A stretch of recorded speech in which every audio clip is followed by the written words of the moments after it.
NEET പരീക്ഷാ ക്രമക്കേടിൽ നിയമസഭ ഐകകണ്ഠേന ഉപക്ഷേപം പാസാക്കി സമഗ്ര അന്വേഷണം വേണമെന്ന പ്രമേയം ആവശ്യപ്പെട്ടു. കേരളത്തിലെ PSC പരീക്ഷാ ക്രമക്കേടും അന്വേഷിക്കണമെന്ന ചർച്ചയിൽ പങ്കെടുത്ത മാത്യു കുഴൽനാടൻ MLA പറഞ്ഞു. സ്പീക്കറും കുഴൽനാടനും തമ്മിൽ വാക്കുതർക്കവുമുണ്ടായി. നീറ്റ് പരീക്ഷയുമായി ബന്ധപ്പെട്ട ക്രമക്കേടും തട്ടിപ്പും പുറത്തുവന്നതോടെ ദേശീയതലത്തിൽ വൻ പ്രതിഷേധം ശക്തമാകുമ്പോൾ കേരള നിയമസഭ വിഷയത്തിൽ ഉപക്ഷേപം പാസാക്കി. M. വിജയൻ MLA ആണ് പ്രമേയം അവതരിപ്പിച്ചത്.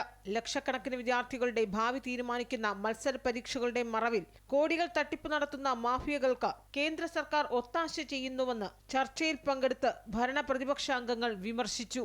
നോർമലൈസേഷൻ രീതിയിലുണ്ടായ പിഴവ് നേരത്തെ തന്നെ വിമർശനം ഉയർന്നതാണ് സർ. ദേശീയ ബിരുദ പ്രവേശന പരീക്ഷ മെയ് 15 നടത്താൻ തീരുമാനിച്ചു. പക്ഷേ തൊട്ടു തലേന്ന് ഡൽഹിയിൽ പരീക്ഷ മാറ്റിവെച്ചു. തെറ്റായ ചോദ്യക്കടലാസ് നൽകിയ കാൺപൂരിൽ വീണ്ടും പരീക്ഷ നടത്തുന്ന സാഹചര്യമുണ്ടായി.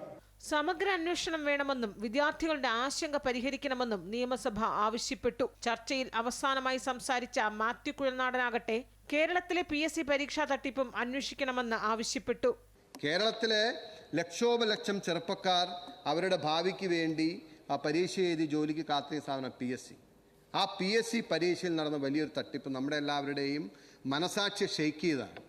ഞാനിത് പറയുമ്പോൾ നിങ്ങൾ വിചാരിക്കും രാഷ്ട്രീയം പറയുന്നതാണ്. ആലോചിച്ച് നോക്കണം. എന്നാൽ വിഷയത്തിന് പുറത്തുള്ള കാര്യങ്ങൾ പറയുന്ന കുഴൽനാടൻ ഗ്യാലറിക്ക് വേണ്ടിയാണ് സംസാരിക്കുന്നതെന്ന് സ്പീക്കർ വിമർശിച്ചു. ഇരുവരും തമ്മിൽ വാക്കുതർക്കമുണ്ടായി. വരുന്ന വാർത്ത എന്ന് പറയുന്നത് പരീക്ഷാ തട്ടിപ്പിനെക്കുറിച്ചാണ്. വരുന്ന വാർത്ത എന്ന് പറയുന്നത് ആദ്യ 5 റാങ്കുകാർ എന്താണ് ഒരു പക്ഷേ ഇതന്നെ ഈ വിഷയം പറയാൻ പാടില്ല. ഞാൻ പറയുന്നത് ഇതിൽ നിന്നും നമ്മൾ പഠിക്കേണ്ട ലെസൺസും നമ്മൾ നമ്മുടെ ഇൻട്രോസ്പെക്ഷന് വേണ്ടിയിട്ടാണ്. തന്റെ പ്രസംഗം മാത്രമാണ് സ്പീക്കർ എപ്പോഴും തടസ്സപ്പെടുത്തുന്നതെന്ന് മാത്യു കുഴൽനാടനും വിമർശിച്ചു. അമൃത ന്യൂസ്, തിരുവനന്തപുരം.